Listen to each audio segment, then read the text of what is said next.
अध्यात्म विज्ञान कोई धर्म या संप्रदाय नहीं है, ये स्पिरिचुअल साइंस है जो कुदरत के कानून पर आधारित है।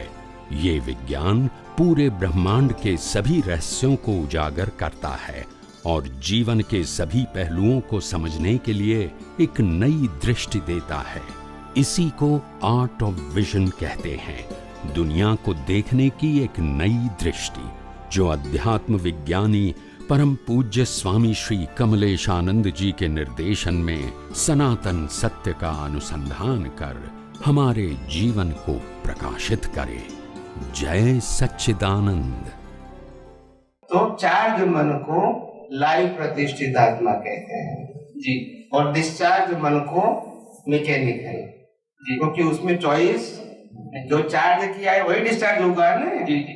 जैसे अभी हमारे पास में जो मन है उसमें कोई भी चॉइस नहीं है हमारे, नहीं है। अगला तो जो चार्ज किया है वही तो होगा ना जी जी, अगला जो मन मिलेगा उसको हम जो है अभी उसमें हम कर्म के अनुसार अभी कर्म के मुताबिक नया मन बनाएंगे और इसको जहाँ तक जिंदे है वहां तक उस मन को हम सुधार भी सकते हैं जी, क्योंकि अभी ये मन हमारे पास है जी, मगर जब मर जाएंगे फिर कुदरत के पास जाएगा, फिर सील लग जाएगा, फिर हम उसमें करेक्शन नहीं कर सकते हैं जी। समझ में आया जी। चार्ज मन का मतलब हम एग्जाम दे रहे हैं 3 घंटे की एग्जाम जी, और 3 घंटे की एग्जाम में हमने 2.5 घंटे का एग्जाम में सब कुछ लिख दिया जी, अभी आधा घंटा बाकी है जी। तो हम पेपर को दोबारा देख सकते हैं ना, क्या नहीं देख सकते? देख सकते। फिर दोबारा देखते देखते हमको मालूम हुआ कि ये प्रश्न नंबर 12 तो मैंने गलत लिखा है जी, हालांकि सही उत्तर तो ये है, तो मैंने वहाँ काट दिया और लास्ट पन्ने पर मैंने सही उत्तर दे दिया, तो मार्क मिलेगा कि नहीं? मिलेगा। बोलते नहीं मिलेगा। अभी 3 घंटा खत्म हो गया जी, फिर हमने उत्तर पत्र किसको दिया? परीक्षक को दे दिया। अभी घर पे आ गए प्रश्न पत्र लेकर जी, और घर पे आके टेबल पे हमने प्रश्न पत्र रखा और माता जी को कहा चाय बनाए फ्रेश होने की। तो हम चाय पीते पीते प्रश्न पत्र को देखते रहे फिर मालूम हुआ कि 5 नंबर का जो प्रश्न है ये तो हमने गलत लिखा है जी, सही उत्तर तो ये है जी। अभी मार्क मिलेगा? नहीं मिलेगा। क्यों? रिजल्ट तो आया नहीं है जी, बोलिए जी। तो क्यों नहीं मिलेगा? रिजल्ट तो नहीं आया, क्यों? आंसर शीट जमा कर दिया ना। हाँ, तो पिछले अवतार में जो कर्म किए उसका अभी फल मिल रहा है, उसमें हम परिवर्तन कर सकते हैं? नहीं कर सकते। समझ में आया जी। इसीलिए मन वचन काया कर्मों की भुगतान का साधन है और इसीलिए हमने उसको कुदरती रचना कहा जी। अभी रचना किसकी है? कुदरत की। कुदरत जो फल देगा वही हमको करना पड़ेगा ने जी। और कुदरत ने क्यों फल दिया? पिछले अवतार की और पिछले अवतार में जो हमने कर एग्जाम के मुताबिक अभी फल मिल रहा है जी। तो इसमें हम बदल सकते हैं? नहीं बदल सकते। समझ में आया जी। मगर जन्म से मौत तक अगर हमारी उम्र अभी 17 साल की है 70 जी, और हमने 50 साल की उम्र में कोई गलती किया है वो आज हमको दिखती है तो हम इसको सुधार सकते हैं जी। समझ में आया जी जी। क्योंकि अभी हम एग्जाम दे रहे हैं जी। समझ में आया जी। एक बार पास बंद हो गया तो एग्जाम जी क्या हो गई? नहीं दे पाएंगे, खत्म हो गई ने जी। बाद में रिजल्ट चालू होगा ने अभी एग्जाम खत्म हो गई तो पेपर किसके पास गया? कुदरत के पास से रखा। हाँ, अभी नेक्स्ट बार पे रिजल्ट कौन देगा? कुदरत देगी। और रिजल्ट लेकर संजोग कौन देगा? कुदरत से देगी। इसमें हम क्या कर सकते हैं? कुछ नहीं कर सकते। अभी समझ में आ गया जी कि अभी भी नहीं आया? आ गया। धन्यवाद स्वामी जी। एक कोई बात है? हाँ, जो भी नाम तो बहुत है। भाव मन द्रव्य मन। भाव मन कहो, लाइव मन कहो और द्रव्य मन का मतलब होता है मैकेनिकल माइंड कहो रिजल्ट वाला मन कहो, जो भी कहो, जो पुरुषार्थ करते हैं स्वामी जी। बुलाई मत। अच्छा, छोटे होते हैं तो हम बच्चे को डांटते हैं कि बार बार बताते हैं, भूल क्यों जाते हैं। बड़े होते हैं वो बाद में यही करते हैं।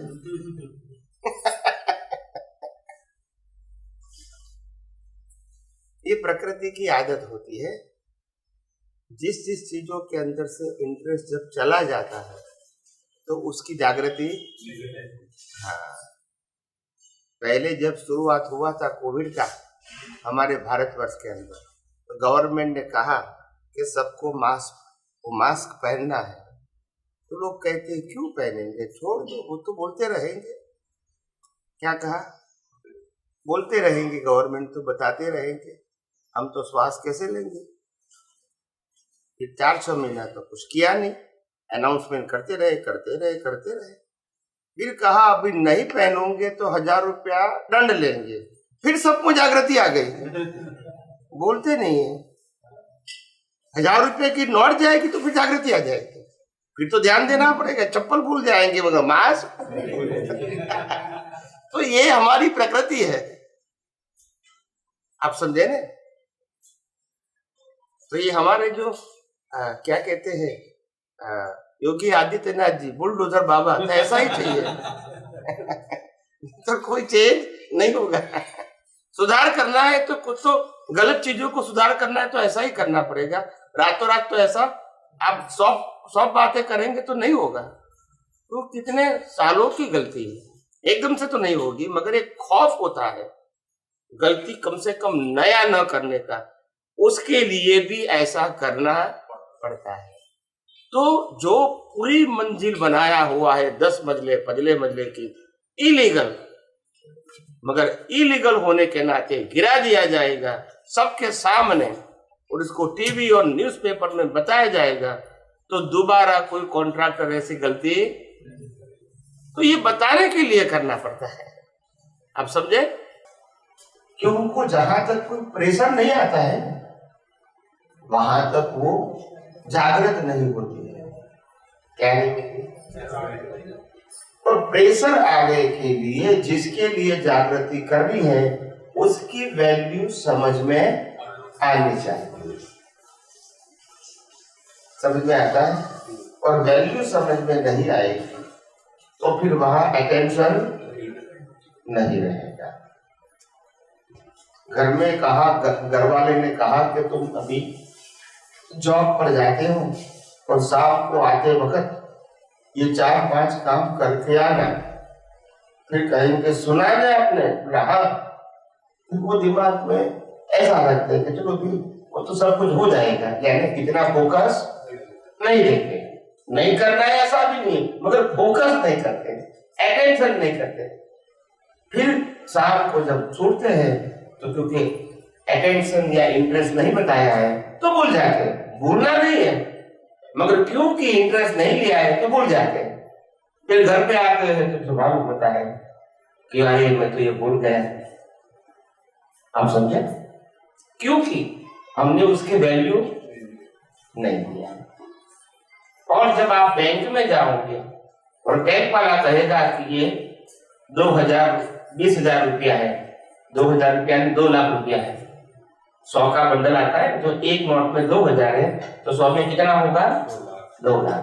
तो रो आपको 2 लाख दे दिया रबर लगा के, फिर आप क्या करोगे, चेक करेंगे। उस समय कोई बुलाएगा तो भी ध्यान नहीं देंगे, क्योंकि उसकी वैल्यू है। तो जहां वैल्यू है वहां ही आपका अटेंशन है, और वैल्यू नहीं है तो अटेंशन। और इसीलिए मैंने अध्यात्म विज्ञान में बार बार कहा है, ये विज्ञान की वैल्यू आपको ही करनी पड़ेगी, क्योंकि आपको ही उपयोग करके अनुभव करना है। दूसरा वैल्यू करेंगे और आपको अनुभव होगा, ऐसा नहीं होगा। ये विज्ञान की वैल्यू भी आपको करनी पड़ेगी। जैसे ज्ञान की वैल्यू पहले आपने किया था, अज्ञान की वैल्यू आपने किया था। भाई लोग शराब पीते हैं तो शराब पीने में क्या तकलीफ है, तो अज्ञान की वैल्यू किसने किया? और कोई लोग सदाचारी लोग बोलते हैं कि शराब को तो हाथ में भी नहीं लेना है, तो ये भी उसकी वैल्यू है। तो वैल्यू करोगे तभी तो अटेंशन होगा ना।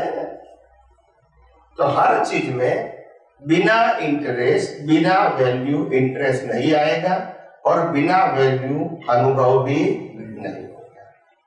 तो हर बात में ये कॉमन प्रिंसिपल ध्यान में रखना है। मैंने पहले भी कहा है, विज्ञान कोई चमत्कार का मार्ग, और जहां चमत्कार है वहां साइंस नहीं है, वहां श्रद्धा है। क्या है? श्रद्धा में चमत्कार होता है, सिद्धार्थ में चमत्कार नहीं होता है।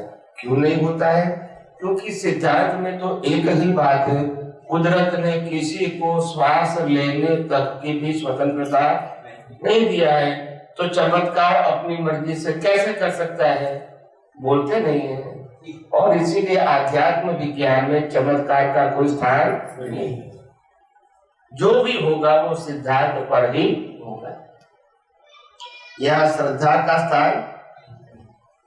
तो इसीलिए ये अध्यात्म, मैंने कहा ना कि ये आध्यात्म विज्ञान अपने आप में एक बहुत बड़ा विशाल विज्ञान है, और वो विज्ञान हमारी दृष्टि को इतनी विशाल बना देता है ताकि उसमें ब्रह्मांड और ब्रह्मांड के सभी रहस्य उसमें आ जाते हैं। अभी रहस्य तो आ गए, अनुभव तो हमको ही करना पड़ेगा, बोलते नहीं है। ये अगर भिलाई नगर के अंदर हजारों चीज मिलती है, पैसे से हजारों चीज मिलती है, मगर आपको इसमें से कोई भी चीज लेना है तो पैसा लेके आपको ही ढूंढना पड़ेगा, बोलते नहीं है। यह सुन लो।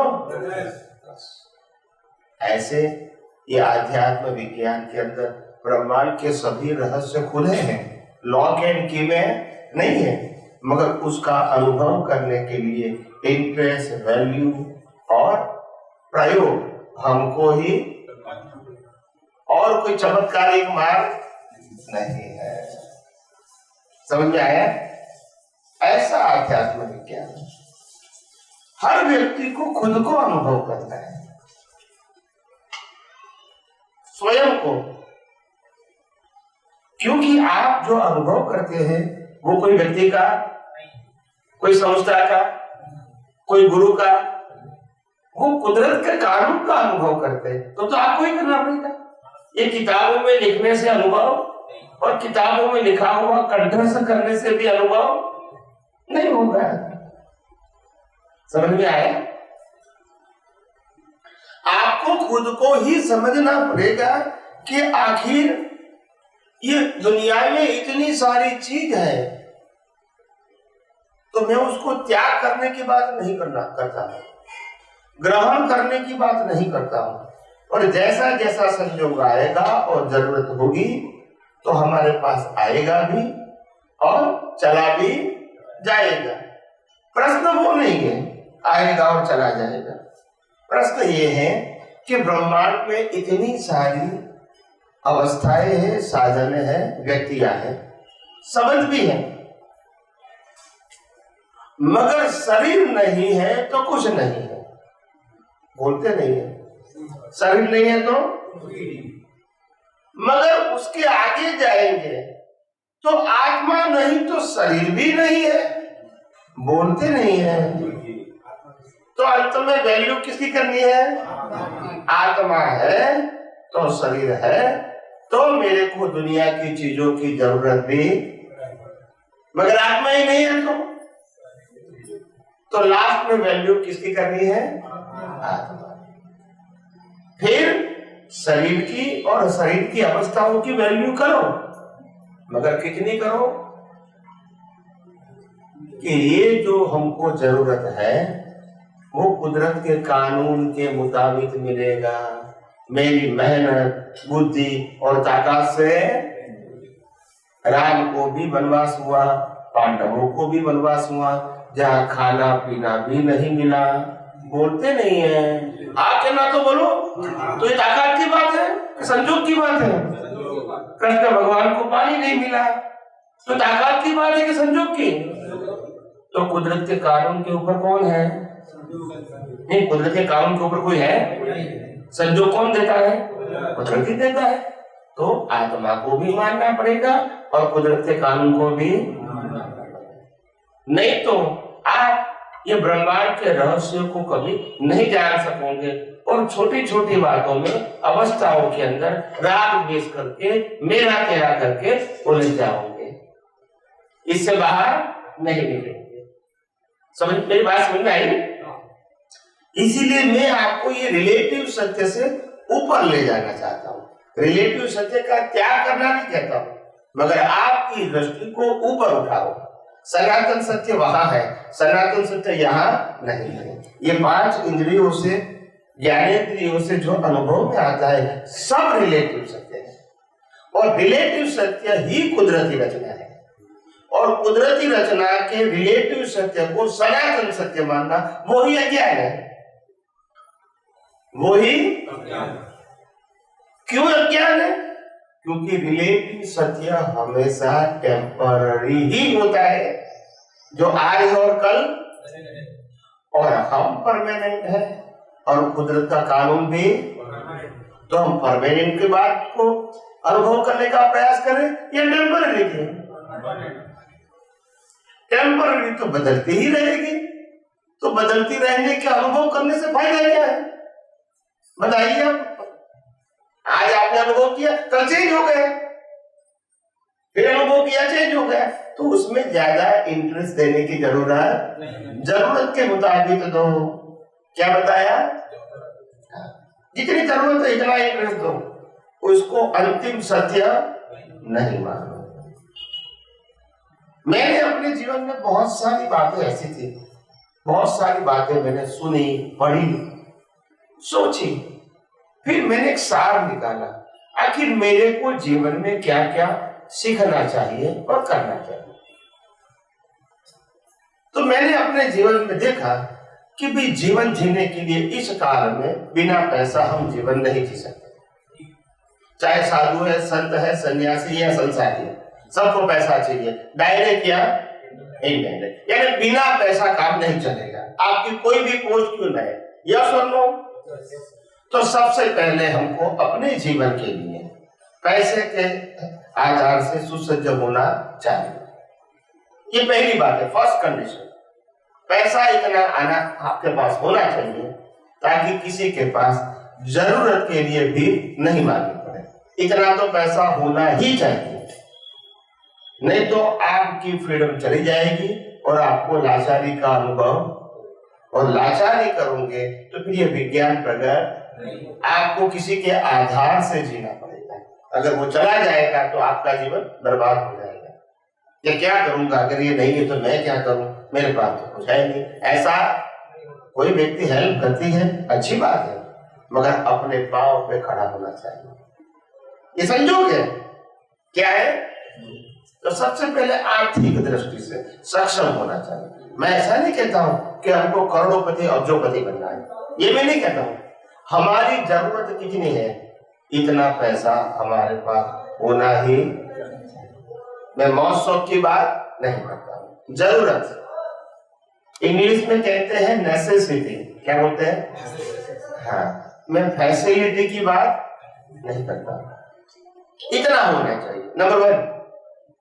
दूसरा, as far as possible, आपका स्वास्थ्य भले ही बॉडी बिल्डर की तरह मारा मारी करने के लिए सक्षम भले ना हो, मगर आप जो जीवन में जीने के लिए काम करना चाहते हो, इसके लिए तो सक्षम होना ही। समझ में आया? तो आपका स्वास्थ्य भी काम करने के लिए सक्षम होना चाहिए। फिर काम बड़ा बड़ा करना है, मगर क्या करें, बोला मेरा हाथ नहीं काम करता है, पैर काम नहीं करता है, आंखें काम नहीं करती, कमर काम नहीं करता है, जॉइंट काम नहीं करता है, तो फिर कैसे काम होगा? बोलते नहीं है। तो ये भी ध्यान रखना पड़ेगा। जिसको जीवन में कुछ करना है, रचनात्मक मार्ग में कुछ करना है, तो उनको ये ध्यान में रखना पड़ेगा। तीसरा, जीवन की जरूरत कम से कम होनी चाहिए। क्या होनी चाहिए? कम से कम। आप समझे? अगर जरूरत बढ़ाओगे तो फिर आधारित भी ज्यादा होना